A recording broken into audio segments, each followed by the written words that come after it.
First night was good. Every night's been good. I've been here since Monday.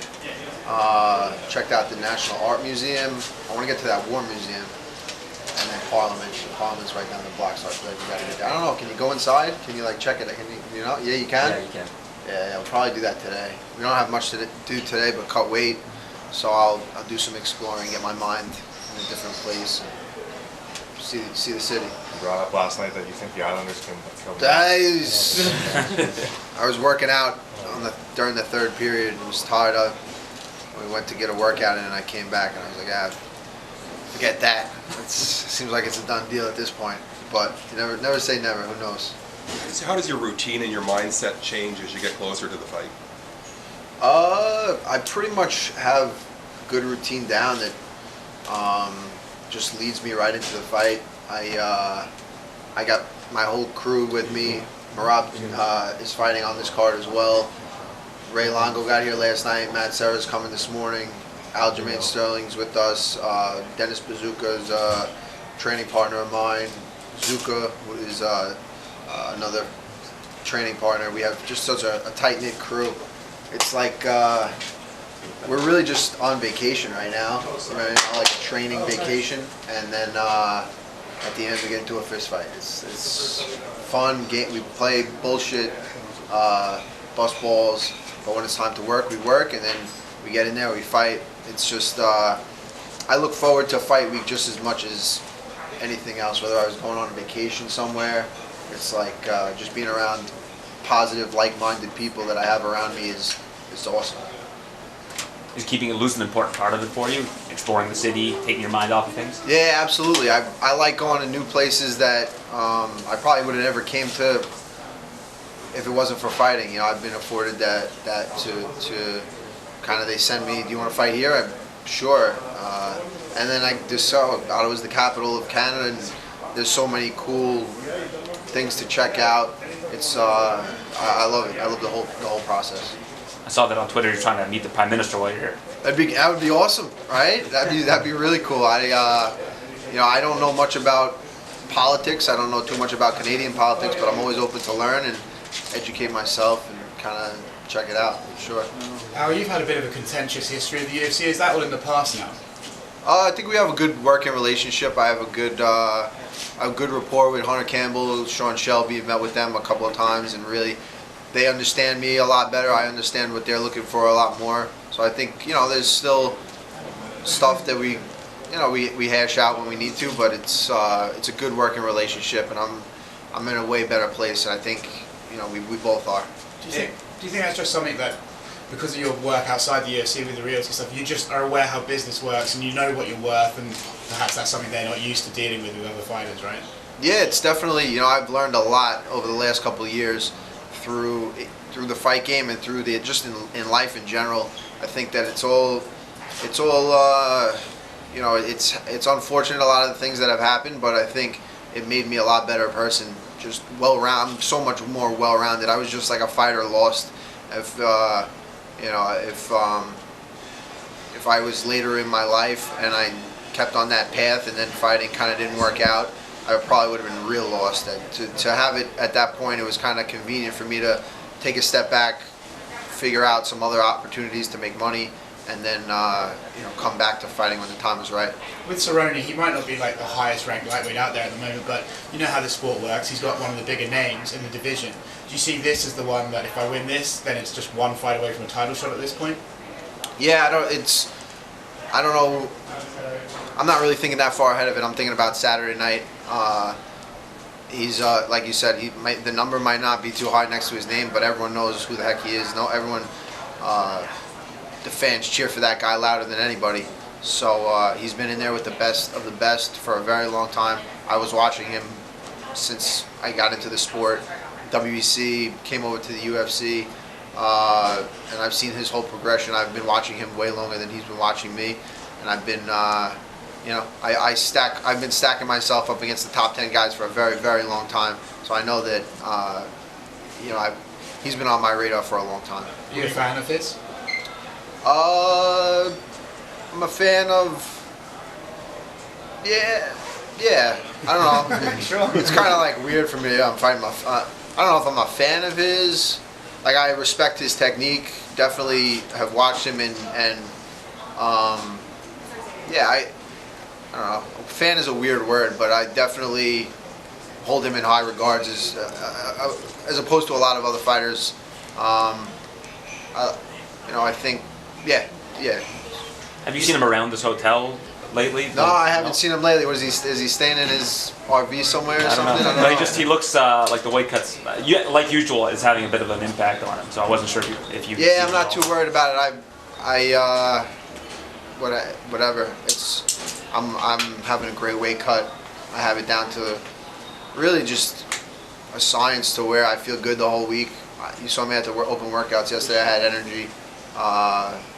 Tonight won't be too fun, but I'm sure there's going to be a lot of other fighters that are way more miserable. I don't cut too much weight. I think that benefits me a lot. You've seen a lot of these guys, they really drain themselves, and I don't think that's the way to do it. I think that was the way of the past. Everyone was cutting weight together, and they were matching up on fight day. They were both, a little drained, so it didn't really show. But I think the guys that do it the right way, they don't cut too much weight, just a little bit. And I'm fortunate to where I'm not like one of those in-betweeners. I'm like a normal size 55 pounder. I'm not like a huge 55 or a small 70. I'm just like a regular 155er, and I think it suits me perfect. And I got it down. And this is your second straight fight with an in-betweener, with a guy that would probably benefit from a 165-pound division. It seems like Dana White has kind of closed the door on that idea. He said at least for the next 7 years while I'm here, I don't expect to see a 165 division. But do you think that it would make a lot of sense to have a 65 and 75 division?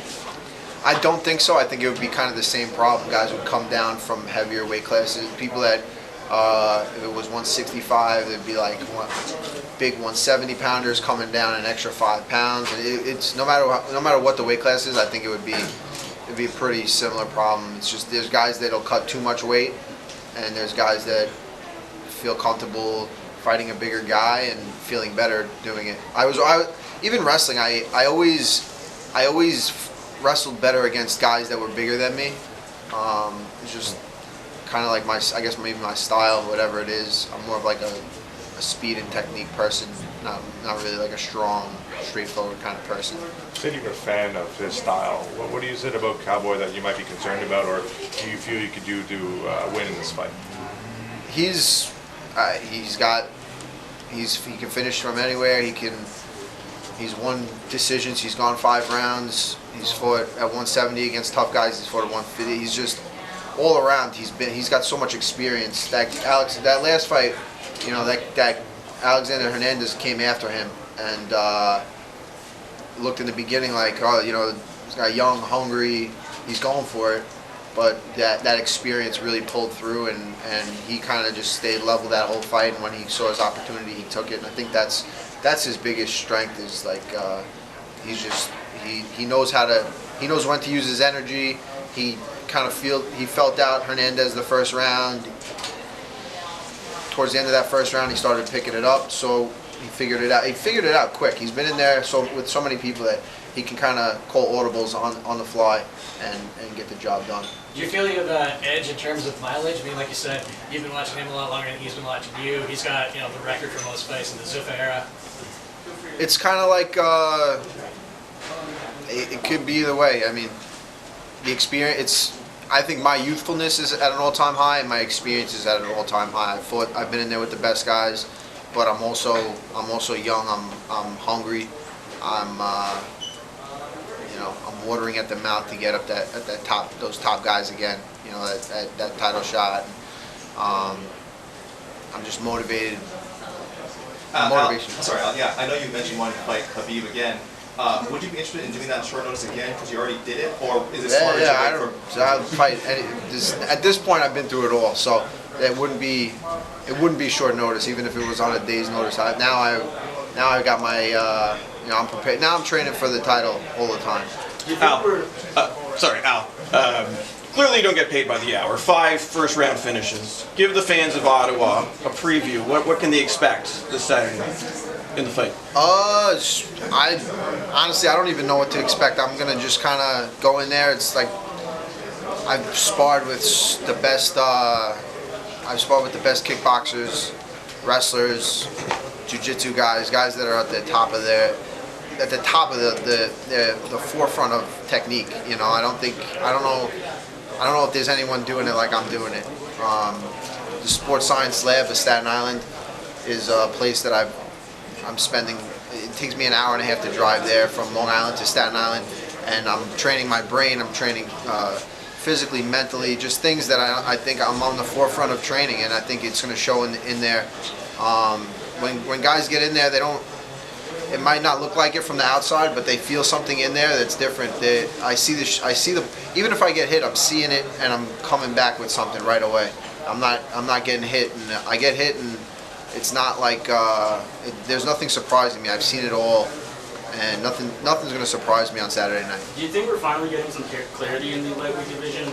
Past year has been sort of up and down all over the place, and it seems like Khabib Poirier happening later this year. Things like things are getting sorted out. Yeah, division was kind of in a crazy limbo there for a while.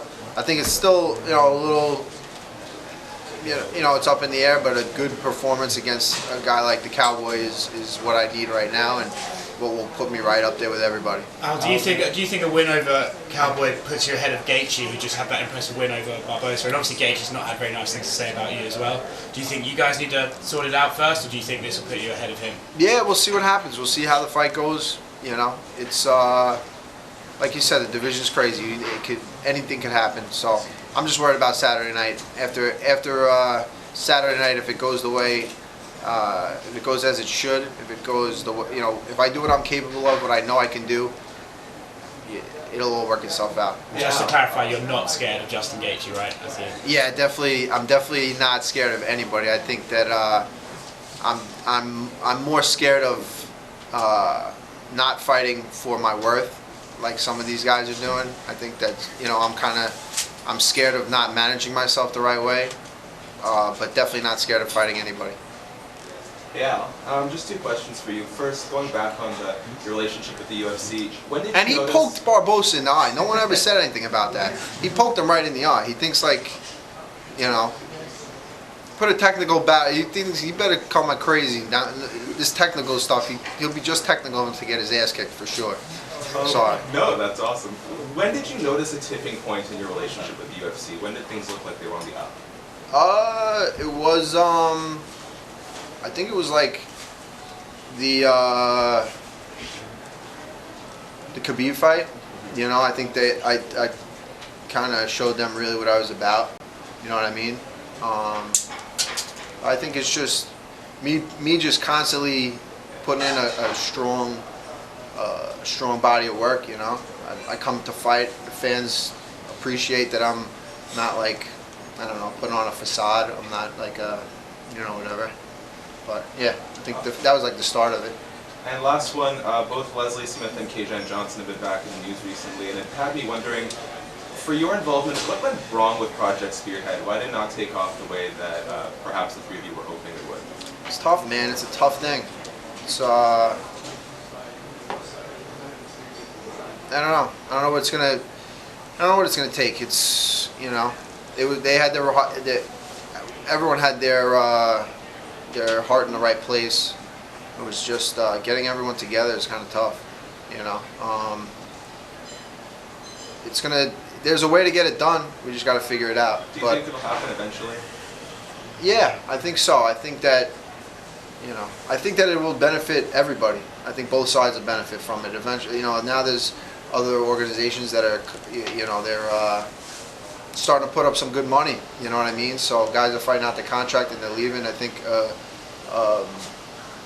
that would really look good for the fight. Be a good reason for the fighters to stay if they had some,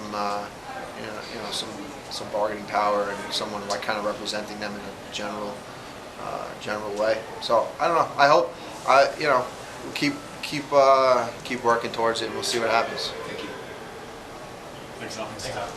Thank you guys. Appreciate it. Thanks.